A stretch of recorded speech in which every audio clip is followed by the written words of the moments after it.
দ্বিতীয় বর্ষে পদার্পণ করলো ময়নাগুড়ি ইনফিনিটি বয়েজের গণেশ পুজো। এই পুজো উপলক্ষে শনিবার পুজো এবং সন্ধ্যায় লাড্ডু বিতরণ করা হবে। এমনকি 4 দিন ধরে এই পুজো হবে বলে জানিয়েছেন উদ্যোক্তারা। পাশাপাশি রবিবার খিচুড়ি প্রসাদ বিতরণ করা হবে সকলের মধ্যে বলে জানিয়েছেন ক্লাবের সদস্য প্রলয় বড়ুয়া।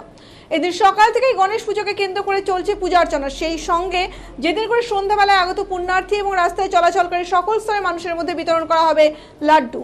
উদ্যোক্তারা জানিয়েছেন তারা কয়েক হাজার লাড্ডু তৈরি করেছেন এই গণেশ পুজোয়। গণেশ পুজো উপলক্ষে 4 দিন নানা অনুষ্ঠান হয়ে থাকে এই পুজো মণ্ডপে।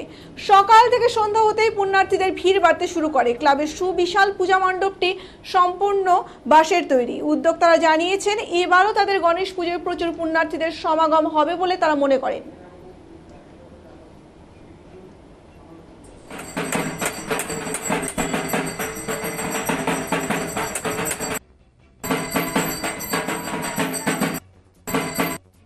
আপনার নাম?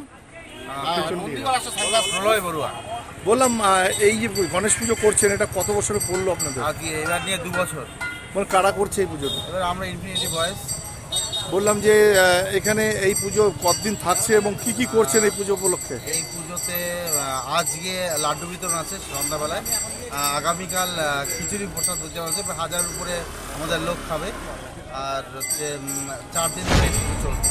আমাদের কলকাতার অরুণদা আছে আমাদের কালে থেকে, উনি আর কি রান্নাবান্না উনি করবেন, প্রসাদ বিতরণও করবেন। আপনার নাম?